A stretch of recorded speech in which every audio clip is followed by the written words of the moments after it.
to another episode of Who Got the Keys? Well, we are Unlocking Doors to Generational Wealth.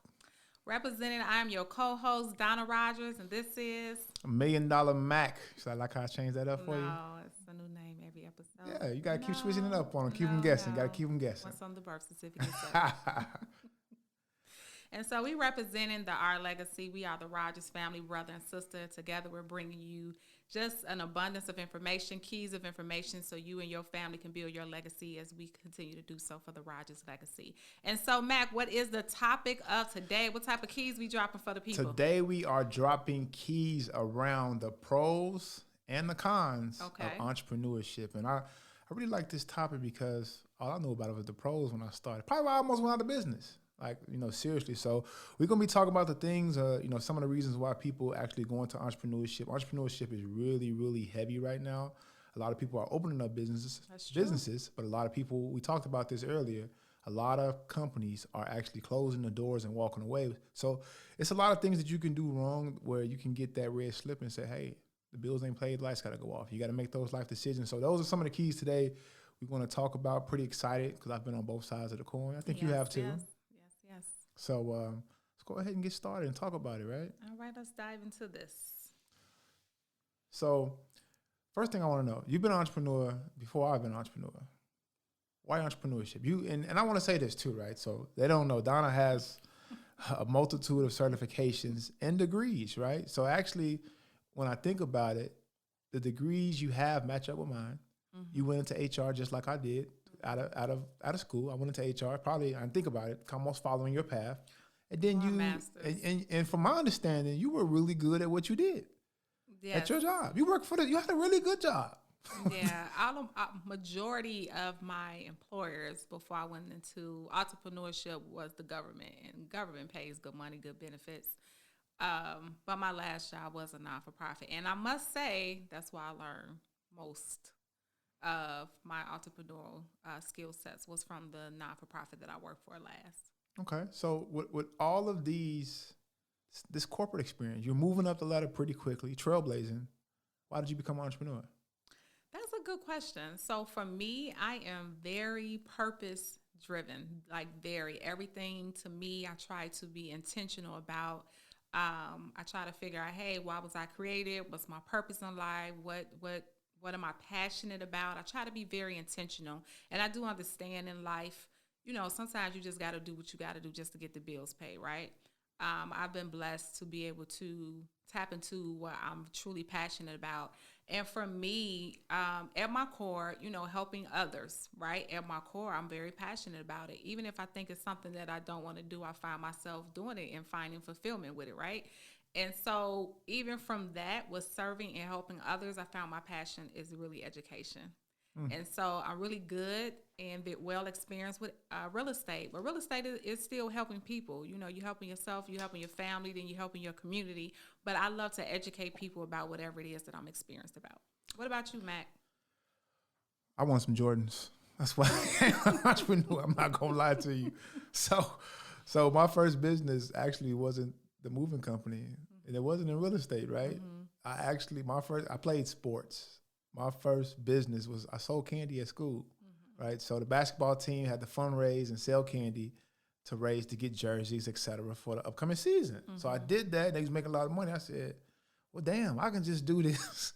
And I remember saying once the basketball season, we stopped fundraising, I kept fundraising, but it was for myself, right? Oh, wow. So at this time I started, we had 8 siblings. So we had things, but as a kid, you wanted other things that everybody else had. And I went to Kenwood, which at the time was the fashion school, it definitely was. Shout out to Kenwood, Broncos, everybody Chicago. else, they getting the ones and the Jordans. That's true. I'm getting the 2 for $89 Reeboks. That's true. The black and white one. Shout out to mom and dad. But I wanted some Jordans, so I started selling candy, and I actually purchased my first pair of Jordans. And that was my first entrepreneur experience because I ended up getting put out of business, right? Okay. And but that kind of started my thirst for it and said, all right, cool. I think I could do this in the future, right? And I got put out of business because the school didn't implement the vending machines. And everybody can get to the vending machines for cheaper. They beat me out. Yeah. Competition. So, my first business failed, right? They tell you that your first business typically fails. So It's an interesting story. I'm still a little pissed about it. It is. You know what's also, I don't want to say it's crazy because it's not crazy. I truly believe in life we get these little clues if you really, really pay attention. Yeah. Growing up, again, it's 8 of us. I'm the last of the top 4. He's at the beginning. He's towards the last 4 of the 8, the last 4, the half of the last 4 anyhow. Mm-hmm. And our grandmother, our dad's mom, Ollie Mae, we used to have to go to what they called at the time. This is what they called the community. It was called Jewtown. And mom and pop shops would like set up these vendor tables like outside. And our grandma used to sell like Polar sauces and those little old shapely Coca-Cola bottles. And we used to have to go out there and help her. And then every summer, Dad used to make us do like snowball. I was just about to bring that up. He used to have us do that. I don't remember getting paid for my snowball services. I did. But we had to sell like candy and stuff. And it was in front of his building, my parents' building that they own. And so I feel like even though I never said like I want to be an entrepreneur, but those were just little clues that I felt like was setting me up for. You got early exposure. Exactly. Once again, yep. Shout out to the Rogers family. Yeah, that's when the penny candy was around, right? Exactly. Yeah. Okay. Snowballs, the pickles with the peppermints in them. It was very good, tasty. Yep. Sounds like you ate your product. I sure did. But with that being said, so let's jump into just the different types of entrepreneurs, right? And that's something that we talked about before, and just outlining it. Most people don't know that there are just different entrepreneurs, right? Everybody thinks just entrepreneur is an entrepreneur. Everybody wants to be self-employed. So I'll dabble into it, right? Because we talked about this, and then once we talk about it, I want to ask you which one you are, right? Okay, let's dive into it. Drop those keys for the people. What are different types of entrepreneurs? The people out there that don't know, when it comes to entrepreneurship, there are typically 4 types of entrepreneurship that people fall into, right? Okay. You have number 1, the builder, right? These are the people who want to scale. They are the visionaries. They can kind of see where a business can go from day one before you even start on day one, right? Those are the builders. Those are people who typically are a little bit more organized. They understand processes and organization, right? Number 2, you have the opportunist. The opportunist is the person with the next best thing, one-hit wonders. Okay. These people, a good example of this is all those COVID businesses that popped up. People just started working in healthcare, making all this government money. Yeah, those are people who are opportunists. They ride the wave of whatever's going on at the time to make the most money. Okay. Right? Number 3, and I think a lot of people fall into this, is the specialist, right? Okay. These are the people who highly certified. I consider these people in healthcare, not healthcare, HVAC, plumbing. These people specialize in this one task. Mechanics, things of this nature. Typically, they specialize in the area, and then at a point, they'll branch off to open up their own business. And last but not least, and this is something that people tend to see more often than not, is the innovator, the person who's tech savvy, right? Okay. These people come in and they try to break what's already fixed and break it down to the smallest increment and build it back up and make it streamlined by using technology to make it more efficient. These type of entrepreneurs are the type of people that we see in society on a day-to-day basis, right? So, which one are you? Are you a combination of these 4 types of entrepreneurs? Are you one? And then I want to ask this too. Did you evolve from one type of entrepreneur to another one? That's a good one. Your life experiences hit you? That's a good one. Because I was going to say, because of that, I find myself most connected with a builder. Okay. So, you think education, it's education. You think real estate, it's real estate. But I started off doing investing for myself, right, for a few years. And then I was an educator first. I became a adjunct business professor. Shout out to Chicago State University. And so after that, I said, well, let me help other people get into, invest in real estate. Then I did that for a few years, and I said, well, I want to be a manager. I want to manage other agents. And then I said, well, let me open up my other. Wow. So I'm always looking to try to learn as much as possible of what I'm passionate about in that season. And then at a certain point, I'm ready to scale out to the next best thing. And so now it's like, well, and if you haven't heard, we're doing our Legacy Academy, which is a licensed real estate school. And so that's a way that I constantly try to scale and build on top of my area of expertise. And not saying that there's not always room to learn, but for me, I find that within like 3 years, it's always tend to be around 3 years. I'm looking to expand out and constantly grow. So I think a builder, though I can touch on the little other areas as well, but that's what I find myself most connected to. Mac, what about you? Which one? Well, I'll say this before I say mine. So you mentioned something that I want to drop a key on. You said every 3 years you typically are looking for the next challenge, right? And that's typical. Corporate America does the same thing. Corporate America typically forecasts or budgets out every 3 to 5 years because that's more so in your control. So okay, I didn't know that. Okay, yeah, you're an entrepreneur. Shout out to corporate America.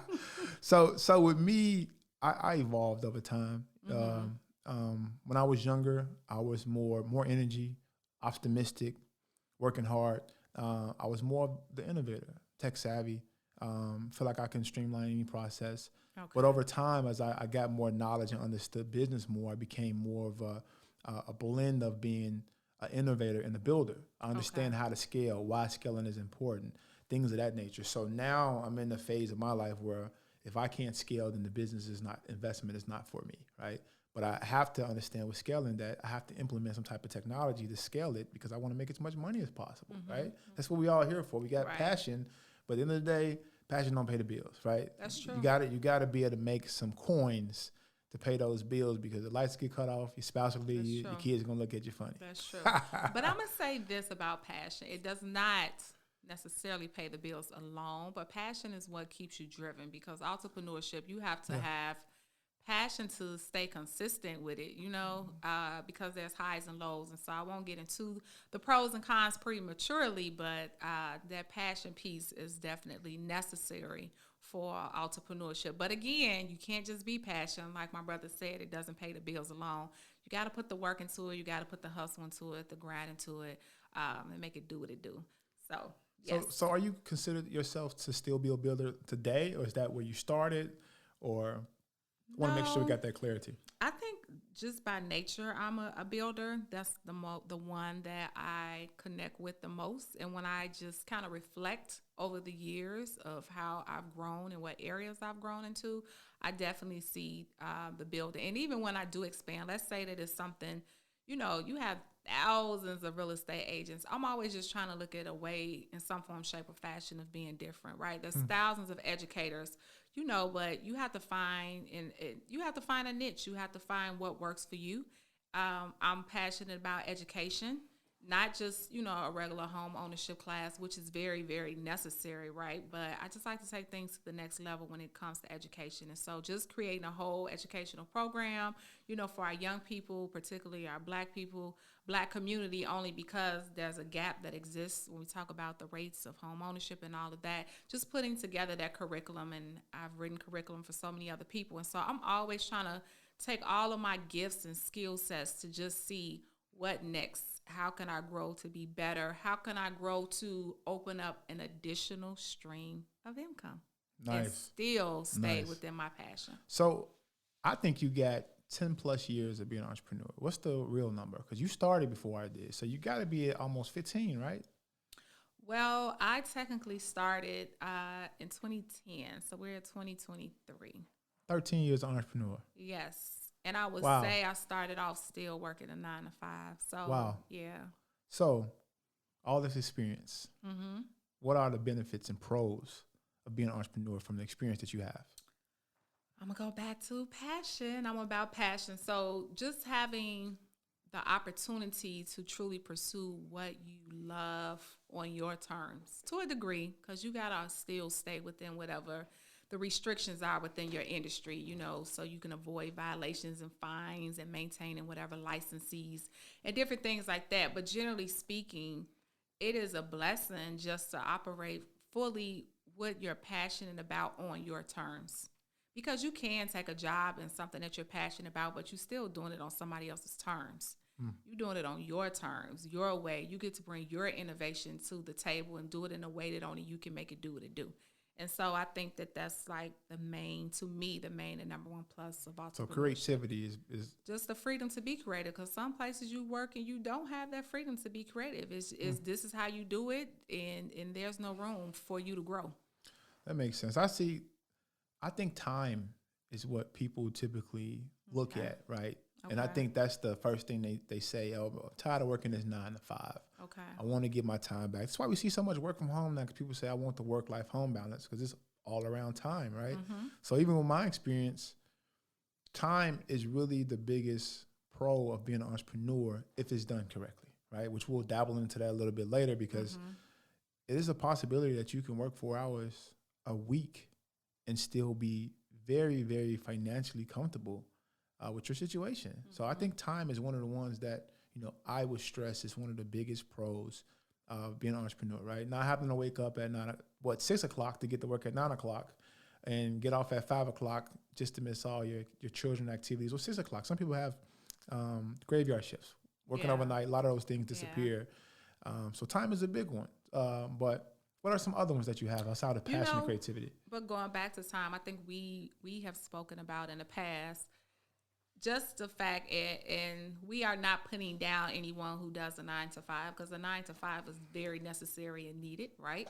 But this is strictly for those who are thinking about entrepreneurship. And so for us, we just talked about the fact that, not having to be subjected to someone else telling you when you can go out of town, or how long you can go get lunch, or how long you can go take a break. If you work in these 8 or 7 hours and I get 30 minutes or 40 minutes and then you're late coming back, that just doesn't work for our personality type. And for most entrepreneurs, it does not. You know what our mother says? All my kids want to be the boss. She say that all the time. But one thing I used to hate, and I'm just like you. Mm-hmm. We need 9 to 5 people. As entrepreneurs, we need them to work at our jobs, right? Exactly. But the thing that I disliked the most was asking for PTO. Yeah. Asking to use my PTO that I earned. I just was like, why I gotta ask you to use my time?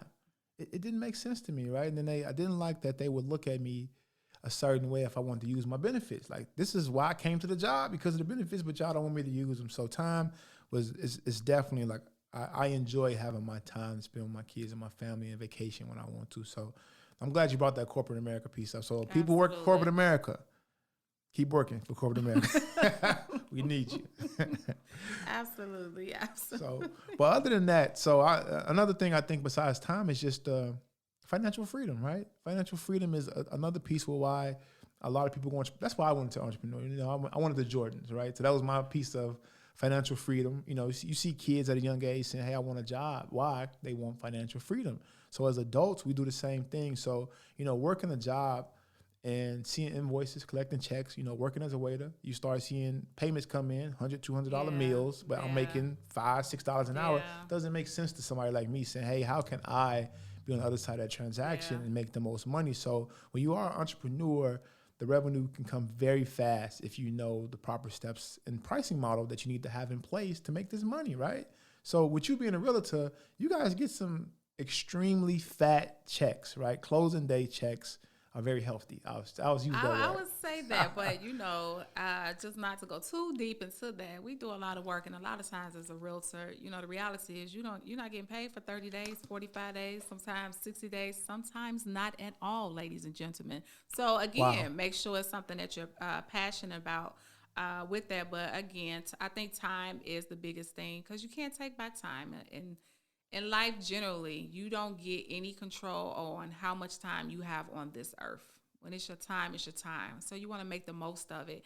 And being able to make the most of it, doing what you're passionate about, spending time with your family when you can, exploring this world, doing different things like that. Entrepreneurship gives you that opportunity to do it. But just know that you even have to work to get to that point. Because starting off in entrepreneurship, your time is spent building that business, and you have to have that passion, because sometimes you have to put in 12-hour days. Sometimes I may not get a day off for a whole week. But that's the beginning stages. That's the infancy stages of building up your business. But again, you're so passionate about it that it doesn't feel like work the same way that it doesn't feel like work the same way that it feels when you're working for someone else. That's true. You're looking at that clock. Ain't no clock to look at. This is your life. You don't want to look at the clock. Right. You look up, it's 2, 3 o'clock in the morning. That's true. And so we had to work our way to be able to afford the luxuries of entrepreneurship. But then again, we're builders. So then when you get to that building stage, you're trying to expand and scale up again, you may have to clock in, do some extra hours to get that new product or service where you need it to be. But definitely the time and the freedom to do, what you're passionate about on your terms. So do you enjoy, one of the things with entrepreneurship, some people, one of the pros is that they can run the show. True. I don't have to listen to nobody tell me how to do things. True. I've seen and heard conversations, right? I wasn't involved in these, of people at jobs saying this company, the way that they do things is so inefficient, it's stupid. Mm-hmm. If I ran a company, I'd do things X, Y, and Z way, right? So do you enjoy being the boss? That's one of the pros, right? Of being the boss of your own facility, company, etc. It's a plus of being the boss if you know how to be an effective boss. Okay. So, I teach the young people, there's a difference between like a boss and a leader. Catch that key. Because, you could be a boss, but again, you telling everybody what to do. Your morale is down. There's no organization. So, you the boss. You got that title. You got that Instagram post. I'm the boss. All these different things, but you're not making no impact. You underwater. You can't keep people in. They don't want to be a part of your team. So I think entrepreneurship should be looked at more so the opportunity to be a leader. And when I think about, leadership is, to me, I'm a steward of other people's gifts, and I'm putting them pieces of the puzzle of the bigger vision and mission that we have of where you are most effective so we can synergize to make the biggest impact for this company. And so entrepreneurship allows you the opportunity to use your passion, use your creativity to lead other people into something that, that you specialize in, that you enjoy doing. I think that's the better word of being your own boss is being a leader, because I feel like being a boss sometimes is more so just about you. And being a leader is more so about the team. One of the things I really enjoy when I have my companies is being able to hire people, right? Yes. Hire people from backgrounds that I've come from, or, friends in areas that are underprivileged areas, and give these people jobs and to offer somebody a job and to see the glow. Yeah. I've had people say, thank you so much. I really needed this and they was in a hard situation. I need some money. That is one of the benefits, and that's the goodwill. Goodwill and being able to effectively implement change is one of the biggest pros of entrepreneurship that nobody talks about, right? But it's really a good feeling to hire somebody, give them a job, and really affect their well-being and their family's well-being. If you get a real job, it should affect the entire family, right? True. If they have a family, it should affect their family, right? So we've talked about a lot of good things. Let me say this. I think you did an excellent job. Malcolm had a moving company for how many years? 9 years. 9 years, you all. You almost met that 10-year mark. And he hires so many people that had, certain backgrounds that may have had difficulty finding employment other places. And so he definitely made an impact in helping to boost the confidence, especially of our men, in other places, other places they went to where they could not find employment to feed their families. And so I commend you for being a leader and help making a difference in what you were passionate about for that season of your life with your moving company. That is the nicest thing my sister's ever said to me. That's what it's all about. We got to do podcasts more often then. Hey, if I'm going to get this type of glamour and glory, then hey, let's do a podcast every second of the day. So but, that's a good one. I really like that. So we talked about all these glamorous things, but everything that glitters is not gold, right? Everything that glitters is not gold. I'm going to steal one of Donna's slogans that she says on a lot of, life be lifing when you're an entrepreneur, right? It be life be life, business be moving, and you only, your pockets don't be moving in business, right? So what are these negative things that people really need to know about entrepreneurship? Because it is not all roses and flowers, right? I think the changes, and I'm trying to figure out the right word for it, but this is what I want to say. When you work for someone else, you getting that check on the 1st of the 15th at every 2 months. When you're an entrepreneur, you got to look at the industry you're in. First of all, you got to see what's going on with the economy, because you can have some high highs and some low lows. And so it's different. You may not be getting paid consistently like that. You may have some seasons where it's like hot, and then you got some seasons where it's slow. And when you work for somebody else, it doesn't matter. you get paid where you get paid. Yep. When you're an entrepreneur, no, you gotta follow what's going on in that industry. That well drives. But guess who gotta get paid? Your staff, your team. Yep. So I don't really know if there's one word for that, but that's the. If you don't adapt, then your business dies. Right? If you don't adapt, you die. That's the way. And the professional way to say it is like this: if your business fails to make a business pivot, that's true. Then you lose, right? That's true. You lose. Being in business is a game. And if you don't know all the rules to the game, we play Monopoly. People don't know how to play Monopoly or can't beat me in Monopoly because they don't read the rules. I read the rules. Anyway, ask his kids. He cheats in the game. Anyway. But, I mean, I guess that goes back to say, you just got to be careful because entrepreneurship, there's financial risks that you do not have to take when you're working for someone else. Yeah, I think one of the biggest misconceptions is people, well, you get this financial freedom, you get your time back. It takes you a couple years to get your time back. Let's just be honest, man. Transparently, we joke, and I think we're pretty successful as entrepreneurs over the years, right? Right. But when I first started off my business, I still can remember to this day being up at 2-3 o'clock in the morning, and I'm blinking. I'm still working, right? Because in your passion, you working. Hours don't matter. I'm not clocking the clock. I'm up, and I'm blinking, and my eyes are hurting. Every time I blink, it's like a needle is in my eye because I'm working too much screen time for the day. And instead of going to sleep, I'm still working, right? And you have to put in, there is no 40 hours. That's gone when you're an entrepreneur. You might be working 100, 150 hours more. You're not getting paid for it. Based off the need of your business. You're not getting paid for it. When you're an entrepreneur, the negative about being an entrepreneur is that when you start your business, you are the business. Every role, accounting, accounts payable, sales, operations. That's true. You done picked up 7 jobs. Let me tell you that. You go apply for Amazon right now, you working at Amazon. You decide to be an entrepreneur, you done picked up 7 jobs. That's true. So that's one of the most difficult things that they don't talk about. Being an entrepreneur, that first 1 or 2 year period, because that's when most businesses fail. Between the first, 0 to 24 months, they typically go out of business because they say, well, damn, I didn't know I was getting into all this, right? They don't they make it look easy on social media. Exactly. It's nowhere near that. But time, you have to sacrifice a lot of time. And for people who have families and kids and wives and engaged, it's very difficult for you guys to sacrifice a lot of time because you start to feel bad, not spending time with your family and kids. I know personally, you start trying to be an entrepreneur. Malcolm is married with children that I love as my own. So I think the balance. I got children today. The other day I had 5,000 kids. He only has 4, ladies and gentlemen.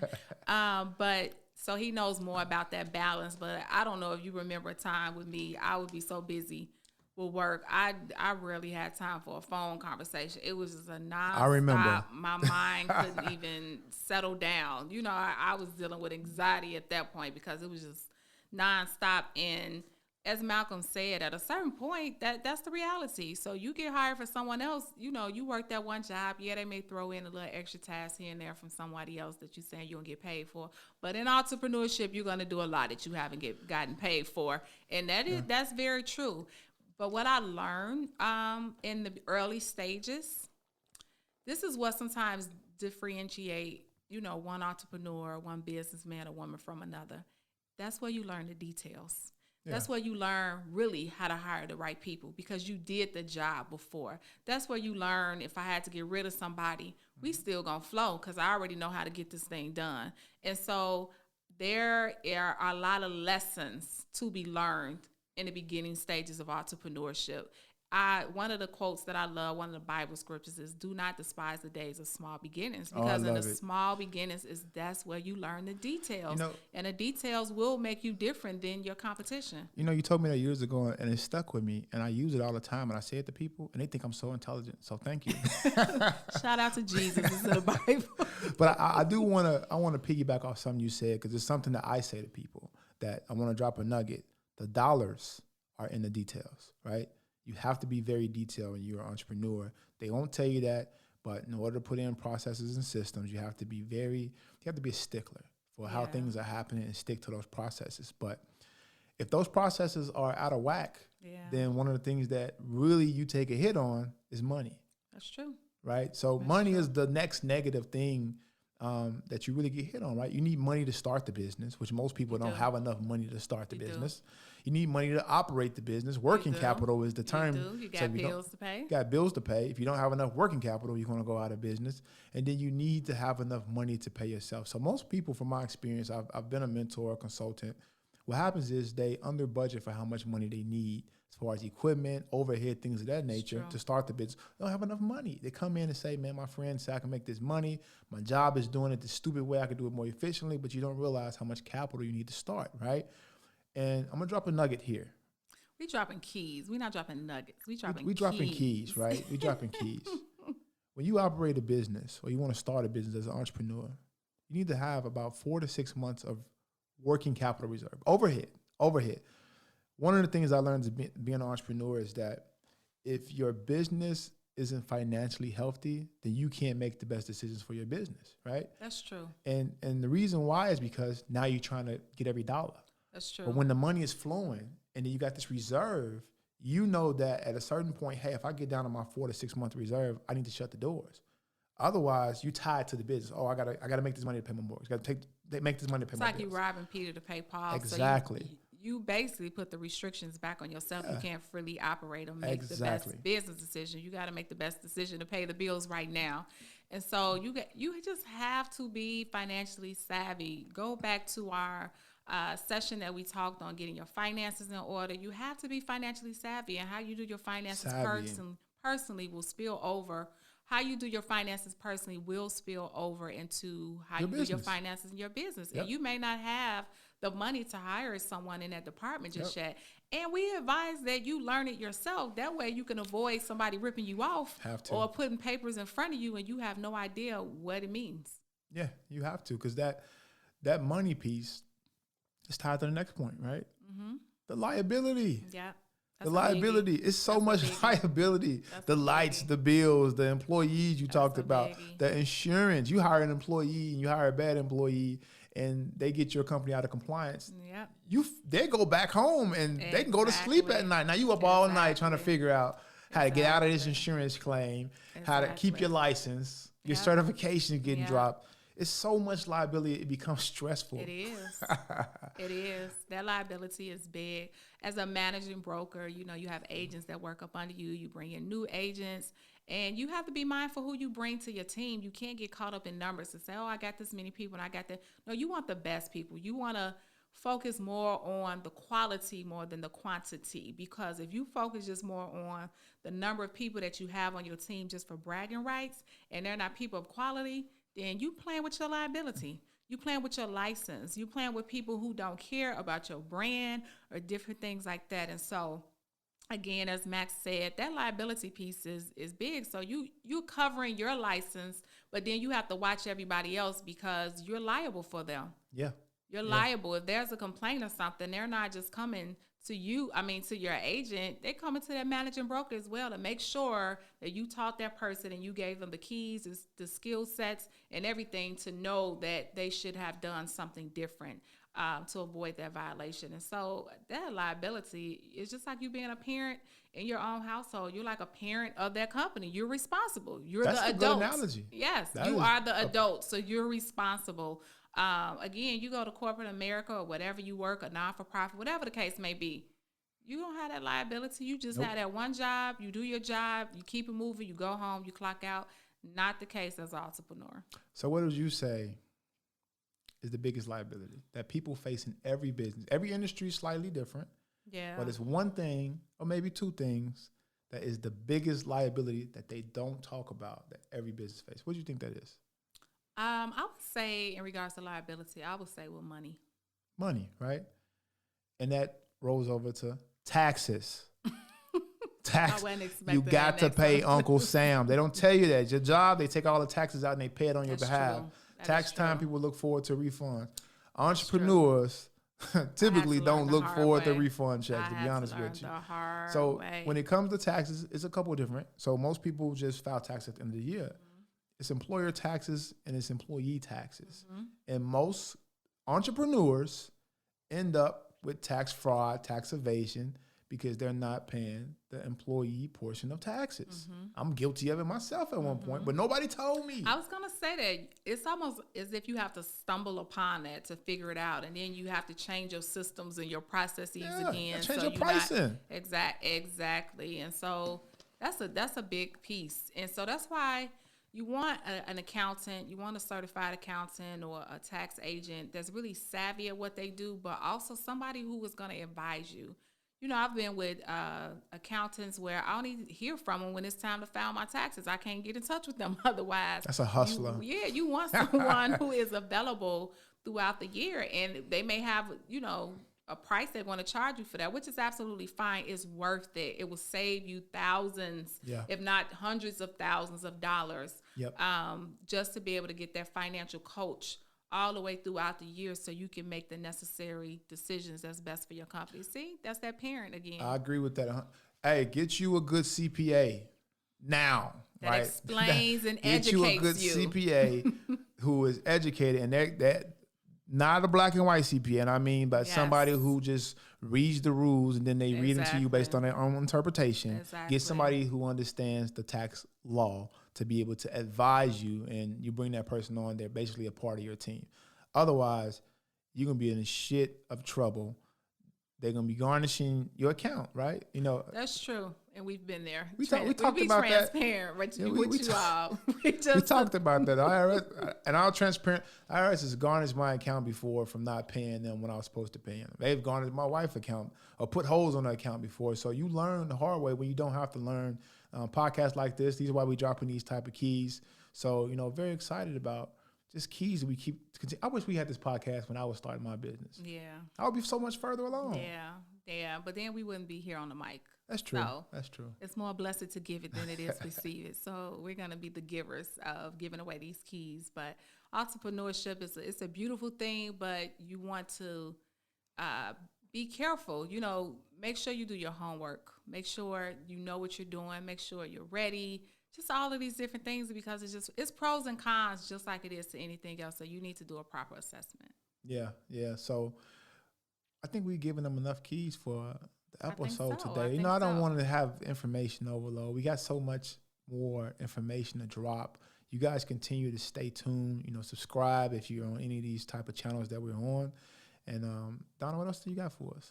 Well, I want to encourage you, if you feel like entrepreneurship is for you, we believe in you. You can do this. There's hundreds of thousands of millions of other people who have. And so you can do this. And so just make sure you do your homework. You sit down and become a student of the industry. No, you're not going to learn everything all at once. Yes, you're going to make mistakes. Entrepreneurs take risks all the time, but you do the assessments so you can reduce the risk as much as possible.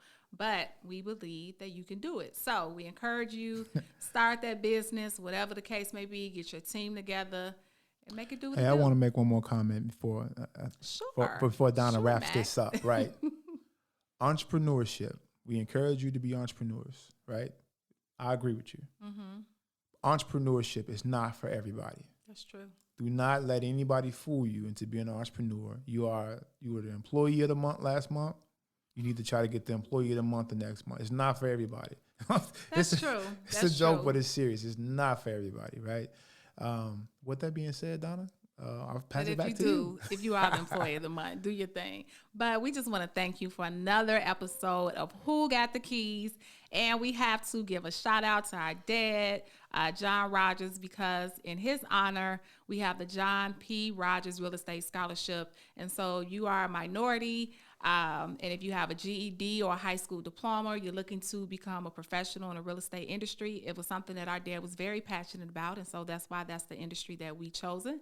And he encouraged us to go into the industry. And so check that information out on whogotthekeys.com or ourlegacyacademy.com for more information. Yes, so you can apply. And then don't forget, we are authors. We're educators. And so we have it in writing. Check out our books. My book is called Who Got the Keys? Building Generational Wealth Through Real Estate. And Mac, tell the people about your book. Hey, I actually got my book today out here, which is called The Foolish Entrepreneur. Found on all outlets. So if you're looking for some real nuggets, right? Nuggets out there from ground level up, not this high level. They just give you high-level information. No, we're going to take you from the roots to the leaves. Foolish Entrepreneur. Go ahead and get that copy. Yes. And so thank you again for joining us. We look forward to dropping more keys to our next episode of Who Got the Keys? Who Got the Keys? Who Got the Keys? Hey. See y'all next time. Peace.